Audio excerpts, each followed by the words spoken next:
ভরত ছিল সুদামা। বলে হলো কি করে, কিভাবে হলো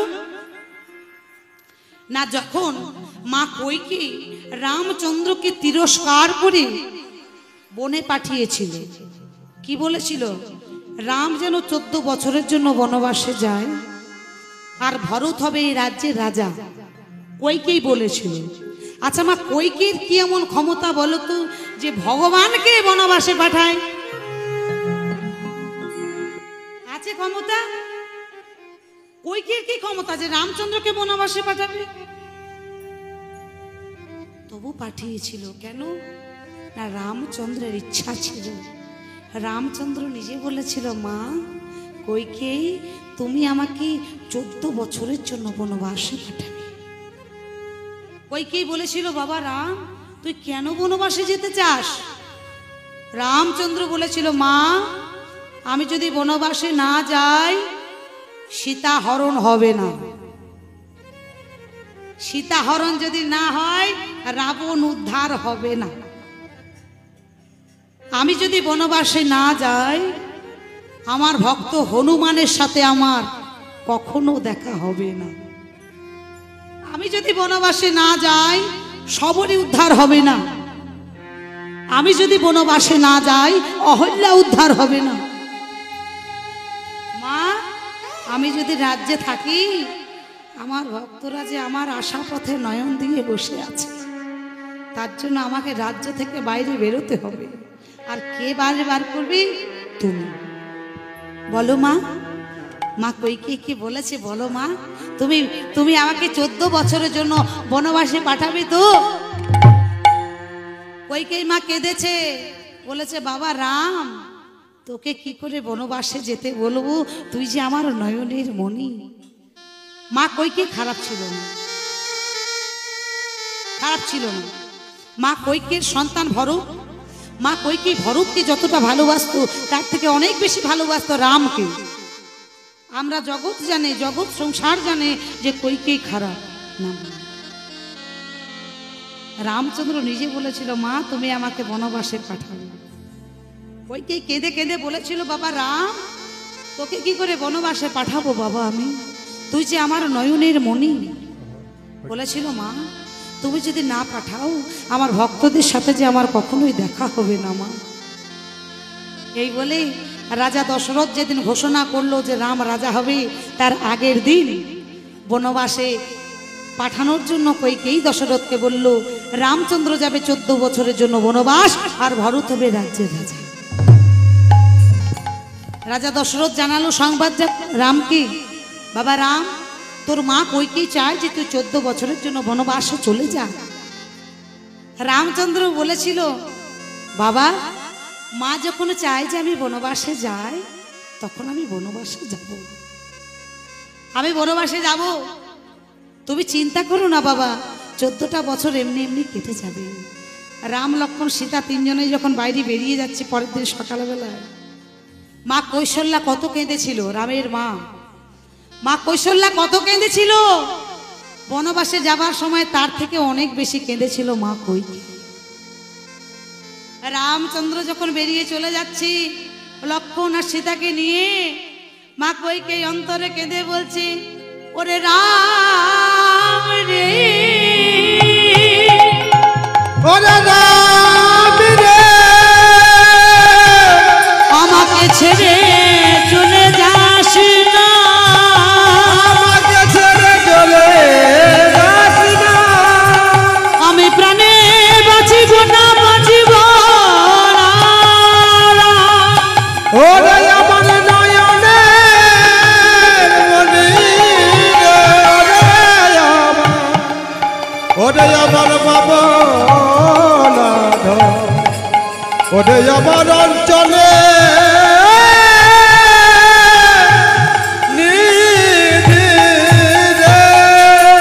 রাম ফিরে আয় বাবা, ফিরে আয়। সেদিন মা কইকেই বেশি কেঁদেছে। রামচন্দ্র বনবাসে চলে গেল, পুত্র বিয়োগ সহ্য হলো না রাজা দশরথের। পুত্র বিয়োগে রাজা দশরথ প্রাণ হারালো। এখানেও কারণ আছে কেন প্রাণ হারালো। অভিশাপ ছিল। কে দিয়েছিল? রাজা দশরথ যে পুত্র শোকে প্রাণ হারালো বাবা, রাজা দশরথের অভিশাপ ছিল যে তোমার পুত্র শোকে মৃত্যু হবে। অভিশাপটা কে দিয়েছিল? অন্ধমুনি অভিশাপটা দিয়েছিল। অন্ধমুনি, তার স্ত্রী অন্ধ, বাঁকে করে কাঁধের মধ্যে একটা বাঁশে করে বাবা মাকে দুটো, একদিকে বাবা একদিকে মা বসিয়ে অন্ধমুনির পুত্র সিন্ধু বাবা মাকে নিয়ে যাচ্ছে জঙ্গলের মধ্যে। তখন অন্ধমুনি বলে উঠলো, বাবা সিন্ধু, আমার বড় জল তৃষ্ণা পেয়েছে, বাবা তুই আমাদেরকে এখানে গাছের নিচে কোথাও রেখে একটু জল নিয়ে আয়। অন্ধমুনির পুত্র গেল জল আনতে। সিন্ধু যখন জল ভরছে কলসিতে, একটা শব্দ উঠছে, একটা শব্দ উঠছে কলসিতে জল ভরা। আর তখন রাজা দশরথ গেছিল বনে হরিণ শিকার করতে। হরিণ শিকার করতে যখন জল ভরছে, যখন একটা শব্দ উঠছে, ডুবু ডুবু একটা শব্দ উঠছে, তখন ধনুর্বার নিয়ে তীর নিক্ষেপ করলো একটা হরিণ ভেবে। যেই না তীর ছুঁড়েছে, একেবারে অন্ধমুনির পুত্র সিন্ধুমুনির বুকে বেঁধেছে তীরটা। যখনই বুকে বেঁধেছে, সিন্ধুমুনি চিৎকার করে উঠলো, মা। যখনই চিৎকার করে উঠেছে, সাথে সাথে রাজা দশরথ ছুটে এসে দেখছে, আহা হায় হায় হায়, এ আমি কি করলাম? হরিণ ভেবে একটা পুত্রকে, একটা মানবকে আমি মেরে ফেললাম। সাথে সাথেই বললো, বাবা, তাকে ধরে বলছে, বাবা আমার বড় ভুল হয়ে গেছে, আমি হরিণ ভেবে তোকে মেরে ফেলেছি। সেই ছেলেটি তীরের আঘাতে জর্জরিত হয়ে আসতো, তীরের আঘাতে জর্জরিত হয়ে ছেলেটা বলে উঠল, মহারাজ, আমার মাতা পিতা দুজনেই অন্ধ, আমাকে কৃপা করে আমার বাবা মায়ের কাছে তুমি নিয়ে চলো। আমার বাবা মা আমার জন্য অপেক্ষা করছে। ওরা যে দুজনেই অন্ধ, আমি খাওয়ালে ওরা খায়, আমি হাঁটালে ওরা হাঁটে। মহারাজ, কৃপা করে আপনি আমার বাবা মার কাছে নিয়ে চলুন। মহারাজ, আমার মৃত্যু যেন আমার বাবা মার চোখের সামনে হয়। আপনি কৃপা করে আমায় নিয়ে চলুন। আর আমার হাতে বেশি সময় নেই, এই বুঝি মরণ হলো বলে। মহারাজ, আমার বাবা মার কাছে নিয়ে চলুন। মহারাজ, যেই না বলেছে, সেই পুত্রকে বুকের মধ্যে জড়িয়ে ধরে রাজা দশরথ এনে নামিয়েছে তার অন্ধ পিতা মাতার কাছে। অন্ধ পিতা মাতা অপেক্ষা করে বসে আছে, মা পুত্র জল আনবে আর আমরা জল সেবা করবো, পান করবো।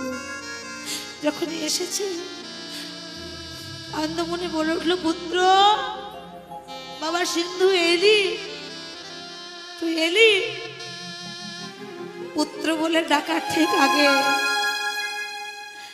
আর বাবা মার বদন দেখতে হলো না, তার আগে প্রাণ হারিয়েছে পুত্রটা। এসে রাজা দশরথ বলল, মুনিবর, আমার হাত দিয়ে একটা অঘটন ঘটে গেছে। অঘটন কি? তুমি? আমার পুত্র কোথায়? বলল, মুনিবর, আমি রাজা দশরথ, অযোধ্যার রাজা। তাহলে আমার পুত্র কোথায়? বলে, মুনিবর ক্ষমা করবেন, আমি না দেখে না শুনে আমার হাতে আপনার পুত্রের মৃত্যু হয়েছে। কি বললে? আমার একমাত্র পুত্র, আমাদের নয়নের মণি তো নাই, সেই আমাদের ছিল নয়নের মণি। তার চোখ দিয়ে আমরা জগৎ দেখতাম, সে হাঁটলে আমরা হাঁটতাম, সে খাওয়ালে আমরা খেতাম। মহারাজ, আমাদের নয়নের মণি নেই, সেই আমাদের নয়নের মণি ছিল। আর আপনি কি করলেন? তাকে নির্দয়ভাবে, নির্মমভাবে হত্যা করেছে।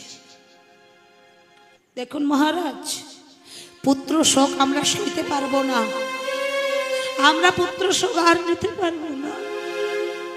পুত্র শোকে আমাদের মরণ হবে। তবে মহারাজ, আমি অভিশাপ দিলাম আপনাকে, যেমন করে পুত্র শোকে ছটফট করে আমরা মরে যাব এই মাত্র, আমি আপনাকে অভিশাপ দিলাম, একদিন আপনারও পুত্র শোকে মৃত্যু হবে। একদিন আপনি হা পুত্র বলে কাঁদতে কাঁদতে মৃত্যুকে বরণ করবেন।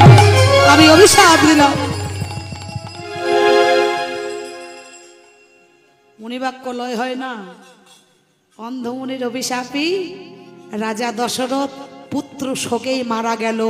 রাম যখন 14 বছরের জন্য বনবাস, হা পুত্র হা রাম, রাম রাম করতে করতেই প্রাণ হারালো। অভিশাপ কখনো বৃথা যায় না। যে অভিশাপটা একবার দেবে আর ফিরিয়ে নেওয়া যাবে না, ঘটতেই হবে, ঘটবেই। এদিকে রাম লক্ষ্মণ সীতা যখন বনবাসে চলে গেল, বাবা মারা গেল, রামচন্দ্রের বাবা মারা গেল দশরথ।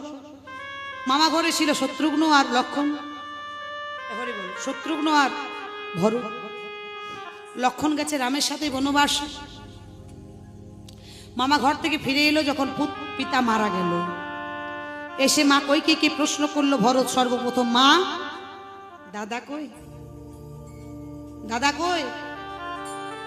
কইকেয়ী বলে উঠলো, বাবা ভরত, রামচন্দ্র বনবাসে গেছে। মা দাদা বনবাসে গেছে না তুমি বনবাসে দাদাকে পাঠিয়েছো? ছি ছি ছি ছি ছি মা ছি, কেমন মা তুমি?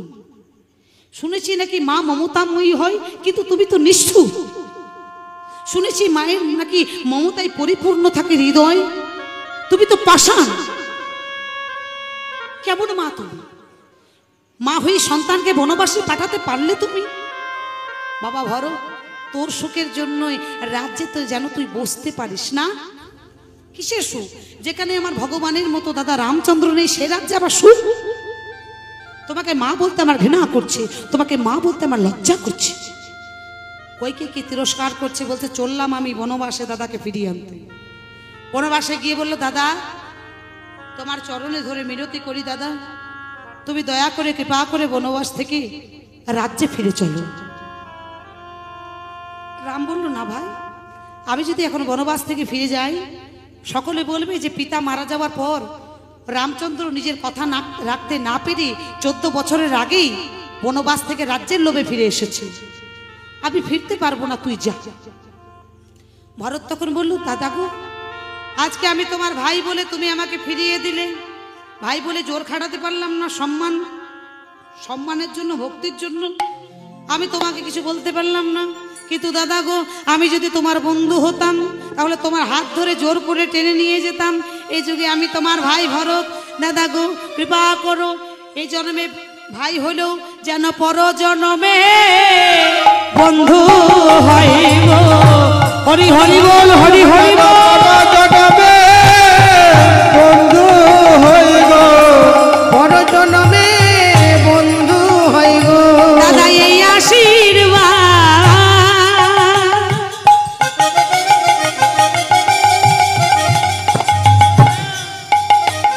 এই আশীর্বাদ করো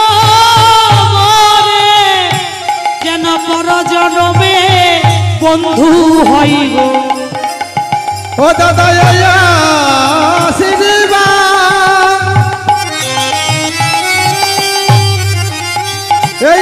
আশীর্বাদ করো মরে, তব চরণে এই মিনতি, আশীর্বাদ করো মরে, পরজনে এই মিনতি, এই আশীর্বাদ করো মরে, তব চরণে এই মিনতি, এই আশীর্বাদ করো মরে, তবে চরণে হরি হরি বল, হরি হরি মরে, তব চরণে এই মিনতি, এই আশীর্বাদ করো মরে, তব চরণে এই মিনতি, এই আশীর্বাদ করো মরে, তব চরণে এই জগবে জনমে বন্ধু হয়ে গো।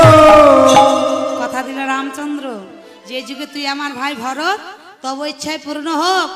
আগত দাপর যুগে হবে তুমি আমার প্রাণবন্ধু, প্রিয় বন্ধু, প্রাণ সখা, তোমার নাম হবে ভক্ত সুদামা।